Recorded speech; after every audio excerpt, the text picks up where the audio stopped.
تعالی عنہما کے حوالے سے پڑھ رہے تھے۔ رسول اللہ صلی اللہ علیہ وآلہ وبارک وسلم کے یہ بنائے ہوئے، تعلیم دیے ہوئے، تربیت کیے ہوئے ایسے سجائے سنوارے شاہکار کہ آپ قرآن کریم کی تعلیمات دیکھ لیں، احادیث طیبہ کا معاملہ دیکھ لیں، سب سے زیادہ وہاں یہ جماعت صحابہ نظر آئے گی کہ کس طرح سے قرآن کریم اور اللہ کے نبی علیہ السلام کے فرمان پر عمل کیا جائے۔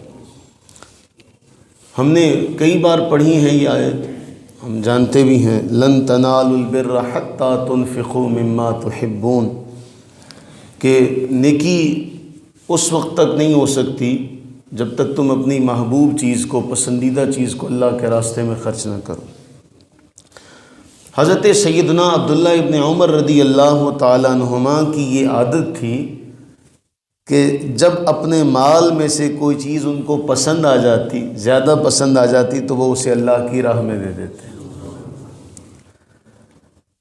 ان کے غلاموں کو ان کی یہ عادت معلوم ہو گئی کہ ان کی یہ عادت ہے کہ جو چیز ان کو زیادہ پسند آ جائے یہ اسے اللہ کے راستے میں دے دیتے۔ تو ان کے جو غلام ہیں ان میں سے پھر کیا کرتے، وہ اکثر مسجد میں آنا جانا شروع کر دیتے، بار بار نمازیں پڑھ رہے ہیں، مسجد میں آ جا رہے ہیں۔ جب حضرت عبداللہ ابن عمر رضی اللہ تعالیٰ عنہما اپنے کسی غلام کو اس طرح دیکھتے کہ یہ بار بار مسجد میں جاتا ہے، نمازیں پڑھتا ہے، تو اس حال میں جب دیکھتے تو کہتے اچھا یہ اللہ کی اتنی عبادت کر رہا ہے، اس کو آزاد کر دو۔ تو ان کے غلاموں کو یہ پتہ تھا، تو ان کے غلام جو تھے بار بار اس طرح کرتے تاکہ ہمیں آزادی مل جائے۔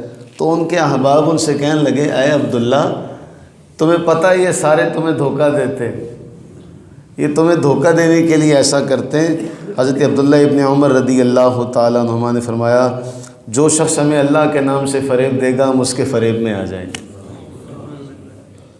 ہمیں اللہ کے نام سے اگر کوئی فریب بھی دینا چاہے گا تو ہم اس کے فریب میں آ جائیں گے۔ ظاہر تو ایسا ہے نا، یہ آپ کی سیرت طیبہ کا معاملہ۔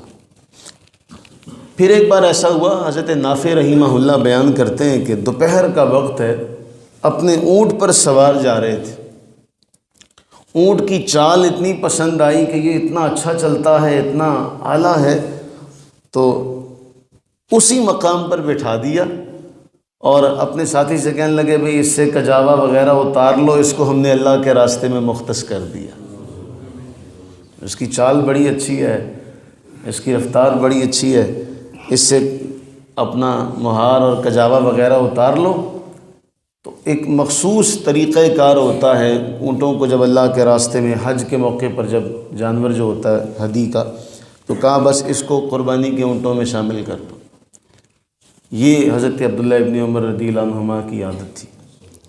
پھر ایک اور واقعہ بڑا مشہور ہے اور ہم نے وہ کئی بار پڑھا ہے، آپ کو یاد ہوگا کہ جب حضرت عبداللہ ابن عمر رضی اللہ تعالیٰ عنہما مدینہ کے اطراف میں نکلے، دوپہر کا وقت تھا، دسترخوان لگا تو ایک چرواہا پاس سے گزرا، تو اس چرواہے سے کہنے لگے بھی دسترخوان لگا ہوا ہے تو بھی آ کر ہمارے ساتھ اس میں شامل ہو جا۔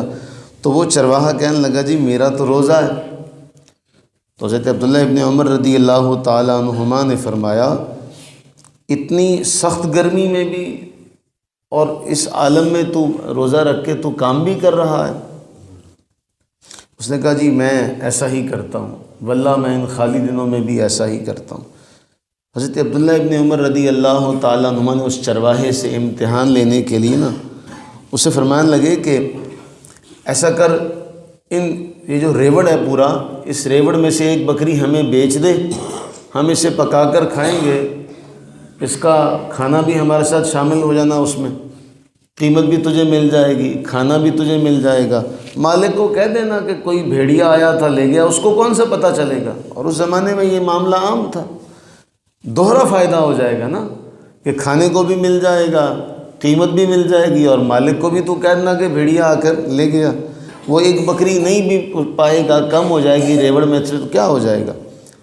تو وہ چرواہا جو تھا اس نے اپنی انگلی آسمان کی طرف اٹھائی اور کہا فَأَيْنَ اللَّهُ فَأَيْنَ اللَّهُ، اللہ تو دیکھ رہا ہے نا، میں اپنے مالک سے تو چھپ جاؤں گا، میرا اللہ کہاں جائے گا؟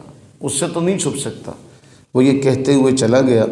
حضرت عبداللہ ابن عمر رضی اللہ تعالیٰ عنہما واپس آنے تک یہی جملہ زبان سے بار بار دہراتے رہے، فَأَيْنَ اللَّهُ فَأَيْنَ اللَّهُ، بار بار زبان سے یہ جملہ جاری ہو رہا تھا۔ جب وہاں آئے نا مدینہ طیبہ میں، تو کہنے لگے پتہ کرو اس چرواہے کا وہ کس کا غلام ہے، کس کی بکریاں چراتا ہے۔ گئے اس کے آقا سے وہ سارا ریوڑ جو تھا وہ سارا ریوڑ خریدا، اس غلام کو خریدا، اور وہ ریوڑ اس غلام کو دے کر کہا جا تو بھی آزاد ہے، یہ بکریاں بھی آزاد ہیں۔ یہ ہیں حضرت سیدنا عبداللہ ابن عمر رضی اللہ تعالیٰ عنہما۔ دعا کریں باری تعالیٰ سے کہ اللہ تعالیٰ اس خیر والے وقت کا صدقہ ہم کو ان کی سیرت سے کچھ حصہ عطا فرمائے۔ اللہ تعالیٰ ہم سب پر اپنی رحمتیں برکتیں نازل فرمائے، آمین ثم آمین۔